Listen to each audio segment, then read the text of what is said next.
A série de história da tecnologia toma um rumo diferente e muito pedido. Nós vamos entrar no mundo dos games e contar a trajetória de uma das empresas mais icônicas dessa indústria. E a minha camiseta aqui já dá o spoiler de que é a Atari. Aproveitando a cobertura que passou da BGS 2018, maior feira de games da América Latina, a gente vai contar tudo sobre essa empresa que ajudou a formar a base do que a gente joga hoje.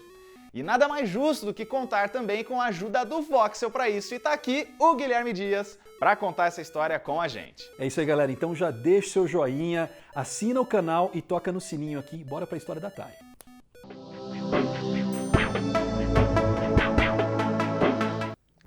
Se eu quisesse jogar videogame em 1972, quais eram as opções? Tinha o Tennis for Two de 1958. Mas esse era só um experimento, era exibido em feiras e apresentações. Tinha também o Space War de 62. Esse aí só circulava em computadores de universidades e lá nos Estados Unidos. Tá, 10 anos depois disso vem o primeiro console comercial doméstico, que é o Magnavox Odyssey. Com aquelas películas que você punha na TV para simular cenários, porque a imagem mesmo era só um quadrado branco. E acho que era só isso mesmo. Pois é, aí que a gente quer chegar. O Nolan Bushnell cursava engenharia na Universidade de Utah e chegou a fazer bicos em parques de diversão durante o verão. A moda daquela época eram as máquinas de pinball, que divertiam e também geravam muito dinheiro, e essa ideia ficou na cabeça dele. Ele então sai do emprego que ele estava na época, que era uma empresa de tecnologia chamada Ampex, chamou o ex-colega Ted Dabney e fundou a própria empresa em 1969. A Sigsy Guy. Nós jamais saberemos. Depois de passar um ano vivendo só do concerto de máquinas de pinball, a empresa cria um jogo chamado Computer Space em 71, usando peças restantes lá do antigo trabalho da dupla. Ele é um dos primeiros arcades comerciais da história e já funcionava com moedas. Mas isso nem era o mais impressionante disso tudo. A revolução foi reproduzir as funções que antes só rodavam com a ajuda de um computador, um aparelho menor e mais barato, com circuito de vídeo e uma tela que podia ser, sei lá, uma televisão velha. And I didn't plan to be in the game business when I worked for amusement park in the summers, but I really learned the economics of the games business. And then being an engineer, all of a sudden you see the games available on the big computers and you say, if I can make that cheap enough, it'll be a business. Sim, e em 1972, a empresa toma duas decisões essenciais para o seu futuro. A primeira é trocar de nome, graças a Deus, e já tinha também uma construtora com esse nome, né, Sigsy, registrado. E uma fábrica de velas também. Você acredita em duas empresas com esse nome ruim aí? Acredite se quiser. E aí, a desenvolvedora virou Atari. A palavra de origem oriental é um movimento crucial de ataque no jogo de tabuleiro Go. Aquele lá que uma inteligência artificial da Google já é mestre em jogar. A segunda decisão é contratar o talentoso engenheiro e também ex-colega deles, o Alan Alcorn. Ele ficou impressionado com a tecnologia dos fliperamas e recebeu como primeiro trabalho o desafio de reproduzir isso em um novo jogo. Era uma disputa de tênis vista de cima, com um quadrado branco sendo a bola e duas colunas simulando raquetes, que podem ir para cima ou para baixo. O objetivo é não deixar a bola passar da barra e bater nela de um ângulo diferente, pode mudar totalmente a direção. O nome dela, você sabe, é o Pong. E uma das partes mais icônicas dessa história é que o protótipo do Pong foi colocado para testes entre agosto e setembro de 72 na Andy Capp's Tavern, em Sunnyvale, Califórnia. Foi um sucesso absoluto e a manutenção era frequente na máquina porque ela ficava abarrotada de fichas. O Pong foi oficializado em novembro com um sistema revolucionário e uma jogabilidade tão incrivelmente básica quanto funcional. We had a really bad idea with the coin-op games. When you got a high score, you could put your name in. And then, of course, we noticed that sometimes people would put in bad words instead of their name. So we started testing for certain bad words and didn't let them in. And then we had the idea, well, let's let people put pictures of themselves. We take a picture of them and put it on. And so all of a sudden, we had pictures of people's butts up there. Pois é, só tinha um pequeno problema nisso tudo. A ideia era ótima, mas ele era igualzinho ao jogo de tênis da Magnavox, aquela que já tinha console no mercado. As leis daquela época para softwares eram bem abstratas, já que a indústria estava só começando e já existiam vários jogos de tênis para computador. Mas isso não impediu a dona da ideia de abrir um processo. A Atari não teria como pagar os custos legais e muito menos uma punição, então aceitou um acordo por valores não divulgados. Nesse período, o Pong era um sucesso absoluto em arcades e bares, com 7.000 unidades vendidas em 6 meses, e um valor muito maior que o custo de produção. Mas aí o cofundador, o Ted Dabney, não curtia essa vibe megalomaníaca da Atari, e até pela diferença de espírito, ele se sentiu desvalorizado. Depois de muitos atritos com o Bushnell, ele vendeu a parte dele e pulou fora do barco, meio forçado, meio por vontade própria. Já em 1973, a companhia criou uma concorrente falsa. A Key Games era uma empresa de fachada, rival da Atari com clones dos jogos da rival. Mas era tudo enganação, o presidente era vizinho do Nolan. Anos depois, o público descobriu a malandragem e elas se fundiram. Que história maluca. E esse mercado de arcades era relativamente barato, mas tinha uma hora para acabar, que é quando você vai para casa. A Atari não estava satisfeita e queria que você chegasse no conforto do seu lar e tivesse lá também um console para você jogar. E aí que entra a versão doméstica do Pong, né? A ideia do engenheiro Harold Lee. Ela ficou pronta para o Natal de 75 e vendeu o dobro da expectativa inicial. Com isso aí, a Atari expande e começa a vender vários jogos para fliperamas, incluindo um certo título em 76 chamado Breakout. O desenvolvedor era um jovem meio hippie que trabalhava no turno da noite quase sozinho porque os colegas não aguentavam o seu mau cheiro. O nome dele era Steve Jobs. E ele pediu a ajuda do seu amigo Steve Wozniak para construir a placa de circuito, já que engenharia não era exatamente seu forte. O Woz foi injustiçado na época porque não levou crédito, nem o bônus, nem dinheiro, mas isso fica para outra história que você vai acabar contando por aqui, né? Com certeza a Voyal é muito pedida. Mas nesse mesmo ano, o Nolan Bushnell queria tirar um sonho do papel. Um único console para rodar todos os títulos da Atari, tipo uma vitrola tocando discos, não só um tipo de disco só. Mas faltava verba para isso e o jeito foi literalmente se vender. A Warner levou a empresa por um valor que é especulado entre 28 e 32 milhões de dólares, e o Nolan conta em entrevistas até hoje que ele se arrependeu um pouco do negócio, porque foi o começo do fim. O Steve Jobs, que já tinha saído nessa época para fundar a Apple, chegou a fazer uma proposta de investimento, mas ele recusou. Mas, por enquanto, era só notícia boa. Em 1977 nasce o Atari Video Computer System, o Atari VCS. VCS no início, né? Porque depois ele foi rebatizado para o nome mais popular, Atari 2600. É assim que a galera conhece, né? Ele era um hardware extremamente limitado, com memória de apenas 128 bytes. Você ouviu direito, é bytes. E ele vinha com 2 joysticks e um jogo incluso, o Combat, além de 8 cartuchos vendidos separadamente. Apesar do Odyssey ter inaugurado a família de consoles domésticos, foi o Atari que fez essa cultura nascer e crescer até chegar no que a gente tem hoje. It was always about speed. The chips didn't want to go fast enough to create a picture. And so, I like to say, in the early days, the balls were square, not because we wanted them, because that's the only way we could do it. And so it was always about taking the best technology that was available and pushing it as hard as we could. Atari Anonymous, my son Boris has a missile command problem. My mission in life is to save all of mankind. Lately, my daughter has developed a similar problem with Atari warlords. Now with video pinball, my husband is acting funny lately. With Atari games so ingenious, so involving, so intense, I ask you, Atari Anonymous, is this problem contagious?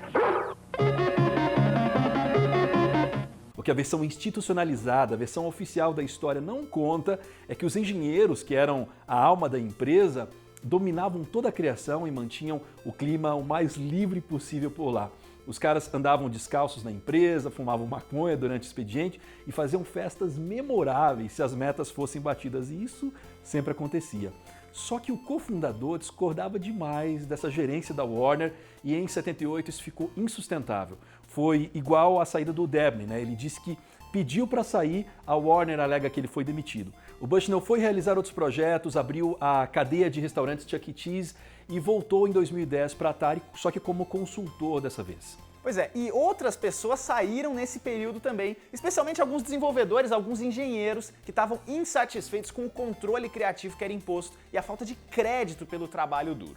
Nomes como David Crane, Larry Kaplan, Bob Whitehead e Alan Miller fundam em 1979 a Activision, primeira desenvolvedora third party da indústria de games. Nesse período, a Atari já tem títulos clássicos no catálogo, como Asteroids, Battlezone, Centipede, Adventure e, claro, Pelés Soccer e aquele comercial maravilhoso. Atari somete sus juegos a grandes pruebas. Karim Abdul juega contra el básquetbol de Atari. ¡Qué buena canasta! El campeón Mario Andretti conduce en las pistas de Atari. ¡Qué fácil el salirse de la pista! El rey Pelé practica su propio fútbol. ¡Qué golazo! ¡Casi que me ganan otra vez! Atari es como jugar un verdadero partido. Pelé, ¿qué tal el partido? Mejor que nunca. Nadie le ofrece más juegos que Atari, de venta en Sears y otros almacenes, con la garantía de servicio de Graphics S.A. E a partir de 1979, a Atari se arrisca no mercado diferente, o de computadores. Os primeiros modelos foram o Atari 400 e 800, que faziam tarefas básicas e também rodavam alguns jogos. Eles e suas variantes venderam bem, especialmente na Europa, e foram seguidos da linha Atari ST de 85. O último PC da Atari ainda era dessa família, o Falcon, de 92. Mas vamos seguir nessa linha do tempo aí, porque agora a história fica boa. Quer dizer, boa para contar, né? Porque para a Atari não era tão boa assim não. Em 1982, ela chega no auge financeiro com 2 bilhões de dólares em vendas. Foi o ano do lançamento do sucessor do 2600, que é o Atari 5200. Apesar das melhorias gráficas, ele não era retrocompatível e tinha aquele controle bizarro com dígitos telefônicos. E além disso, a concorrência cresceu e os clones vieram com força, uma briga parecida com o que a IBM travou com os clones de PC. E o 5200 foi descontinuado depois de só 2 anos. Aí vem uma combinação de erros que fez a Atari e toda a indústria quase se despedaçar. A culpa não foi só dela ou de um só jogo, como muita gente prega, mas de uma série de fatores do mercado. Muitos consoles eram lançados sem qualquer preocupação com estoque, muitos jogos sem qualquer preocupação com qualidade, e os prazos e contratos eram fora da realidade. É o caso da famosa adaptação do ET de 82, que foi fruto de um acordo milionário com a Universal, e o problema é que precisava sair até o Natal daquele ano, ou seja, em apenas 5 semanas. Os jogos eram feitos naquela época em cerca de 5 meses ou mais. Pois é, e a gente está falando de um cara chamado Howard Scott Warshaw, que respeitou o prazo para desenvolver o jogo. Só que a Warner mandou produzir cerca de 4 milhões de cartuchos e o título era muito, mas muito ruim mesmo. O público insatisfeito começou a devolver os cartuchos para as lojas e espalhar a má fama para ninguém comprar. Aí nasce o mito de que a Atari mandou enterrar milhões de cartuchos do ET num lixão no deserto do Novo México, e em 2014 a gente descobriu a verdade, né? Que realmente havia enterrado lá não só o ET, mas vários outros jogos. Mas era uma quantidade bem menor do que se imaginava. O documentário se chama Atari Game Over e cobre bem esse período que acontece junto com esse estouro da bolha da indústria de games, que foi em 83. A história é bem complexa e bem maluca, então com certeza vale um vídeo separado. I've often said that Atari committed suicide. It wasn't homicide. And the real reason is that they, after I sold the company to Warner, they put mostly record executives in charge of things. And they thought that they were in the record business, not in the record player business. Nesse período aí, a Atari ainda perde mais um CEO, que é o Ray Kassar, forçado a pedir demissão sob acusações de negociar ações da empresa tendo informações privilegiadas. Todos esses problemas fizeram a Atari ser dividida em duas, isso nunca é um bom negócio. Uma das partes foi a de computadores e consoles, vendida pela Warner em 1984 para o empresário Jack Tramiel, recém-saído da concorrente Commodore.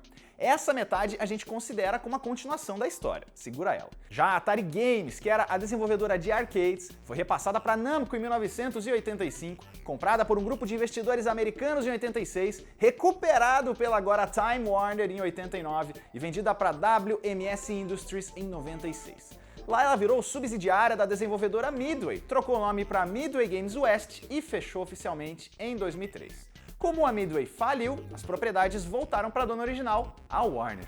Acabou. a Atari ainda se envolveu com a Nintendo, uma das principais rivais dela. Para começar, ela quase foi a fabricante responsável pelo console de estreia da empresa no Ocidente, mas aí a própria empresa, a Nintendo japonesa, resolveu fabricar o NES. Depois, quando ocorreu a divisão, os funcionários da Atari Games criaram uma companhia chamada Tengen e lançaram alguns jogos para o Nintendinho. O problema é que eles não tinham autorização da própria Nintendo, que limitava a quantidade de parceiros e de cartuchos lançados por ano.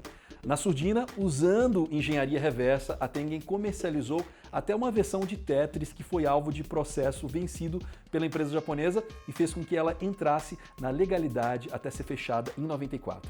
Do outro lado da empresa, os negócios foram prejudicados, mas não pararam nessa mudança de administração. Parcialmente em 1984 e com relançamento 2 anos depois, sai o Atari 7800, com retrocompatibilidade, gráficos melhorados, mas a mesma qualidade sonora do 2600 e um certo desinteresse da marca fizeram o projeto quase não decolar.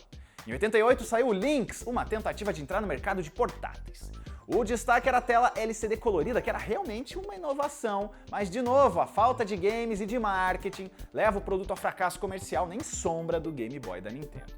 Em 1993, a Atari aposta todas as fichas no projeto de uma pequena empresa que ela ajudou a financiar e cancela ou suspende todos os outros hardwares. O Jaguar era um console da 5ª geração, que perdeu feio a disputa contra a PlayStation 1, Nintendo 64 e até o Sega Saturn.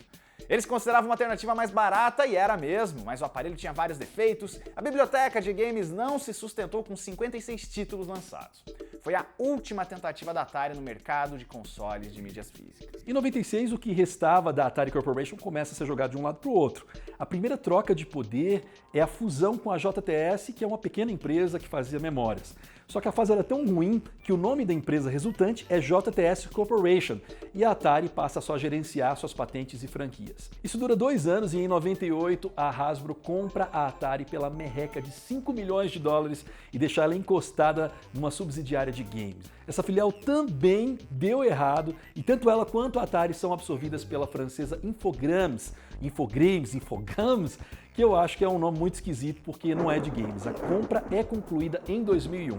A Infogrames já é dona de algumas franquias bem interessantes como Alone in the Dark, Roller Coaster Tycoon, Dragon Ball Z Budokai, XCOM e Driver, e aí finalmente a Atari voltou a fazer o que sabia fazer melhor, que era colocar a mão na massa. Em 2001, 3 jogos saíram com o selo da marca, que é o Splashdown, MX Rider e Transworld Surf, e ela estoura em 2003 com Enter the Matrix, que é o primeiro jogo baseado na série de filmes e um sucesso de vendas. Eu adorava esse. Mas olha, nos últimos anos dá pra dizer que a Atari só sobrevive do passado, com lançamentos pontuais das franquias que ainda tem direito. Em 2011 ela começou a série Atari Greatest Hits para portáteis, tablets e smartphones, uma coletânea dos melhores jogos da sua época de ouro. Ele atingiu 10 milhões de downloads em um ano, mas não foi muito além de bons números. Tem também os consoles Flashback, uma série de aparelhos lançada desde 2004 com jogos na memória. Aqui no Brasil, inclusive, a Tectoy é a responsável e lançou em 2018 o Flashback 8 e também o portátil. Aliás, no Brasil, o Atari chegou oficialmente em 1983, com uma parceria de licenciamento com a Polyvox, que pertencia à Gradiente e foi um sucesso. Esse homem está disputando uma corrida de Fórmula 1 contra um inimigo terrível. O Atari Videogame. A pista é perigosíssima e os outros corredores não têm amor à vida. Mas o homem desafiou sua inteligência e venceu. Atari Videogame. O inimigo que todos querem ter. O Atari da Atari. Mas junto com ele vieram também os inúmeros clones e cartuchos compatíveis, gerando um mercado paralelo que criou a indústria brasileira de games e também a indústria da pirataria. Essa história é contada da melhor forma possível no documentário 1983, o ano dos videogames do Brasil, que está disponível completo aqui mesmo no YouTube, não esquece de assistir depois. E a empresa ainda não acabou não, viu? No momento da publicação desse vídeo, a Atari está encaminhando o lançamento de um projeto misterioso apresentado em setembro de 2017. É o VCS, o retorno da empresa aos consoles. O aparelho tem um visual que puxa para o retrô e uns detalhes técnicos todos meio obscuros aí. Ele fala em rodar jogos clássicos do Atari, indie games e tem um sistema operacional baseado em Linux, mas isso não diz muita coisa sobre esse aparelho que foi financiado pelo Indiegogo. o jeito é esperar e torcer, né, para que a Atari pelo menos ganhe uma sobrevida depois de tanta história. O sucesso de antes não vai voltar, mas a glória fica para sempre, né, Newton? Que bonito. E essa história da Atari, uma empresa que revolucionou o mundo dos games, foi uma das responsáveis pela maior crise que esse mercado já enfrentou e hoje passa bem longe daquele passado glorioso de poucos pixels e sons abafados. Mas isso não tira o mérito desses pioneiros que com certeza merecem essa nossa homenagem. Se você quiser ver uma empresa, um produto ou um serviço aqui no canal, é só deixar uma sugestão aqui nos comentários. Se você quiser saber não só da Atari, mas sobre tudo que está rolando no mundo dos games, é só se inscrever no canal do Voxel. Assine o canal do Tecmundo e do Voxel também, dá um joinha, toca no sininho e confira a playlist completa do História da Tecnologia, porque o tema que você quer já pode ter sido contado por aqui. Até a próxima! Tchau!